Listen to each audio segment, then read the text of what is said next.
নমস্কার বন্ধুরা, শখের রান্নাঘরে সবাইকে স্বাগত জানাই। আশা করি আপনারা সবাই খুব ভালো আছেন, আমিও ভালো আছি। আজকে আমি আপনাদের রসে ডোবানোর ঝামেলা ছাড়াই মালপোয়া তৈরির রেসিপি করে দেখাবো।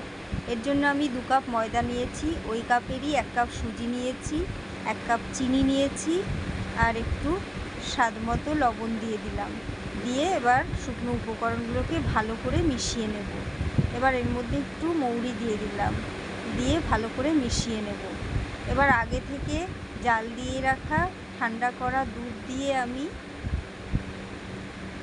ব্যাটারটা গুলে নেব।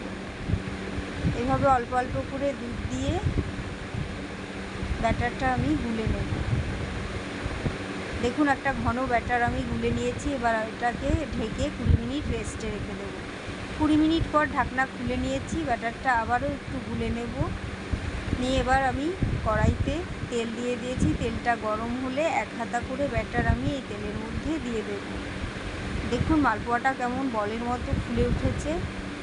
এভাবে প্রত্যেকটা মালপোয়াই আমার এইভাবে বলের মতো ফুলে উঠেছে।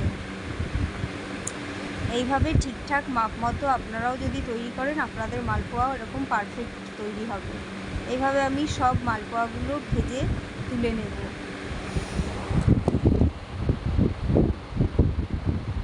এইভাবে আপনারা বাড়িতে তৈরি করে দেখবেন কেমন হয়েছে, আমাকে কমেন্টে জানাবেন। ভালো লাগলে অবশ্যই একটি লাইক ও শেয়ার করবেন। আর বন্ধুরা, আমার চ্যানেলটি সাবস্ক্রাইব করে আমার পাশে থাকার অনুরোধ রইল আপনাদের সবার কাছে। ধন্যবাদ সবাইকে। সবাই ভালো থাকবেন, সুস্থ থাকবেন।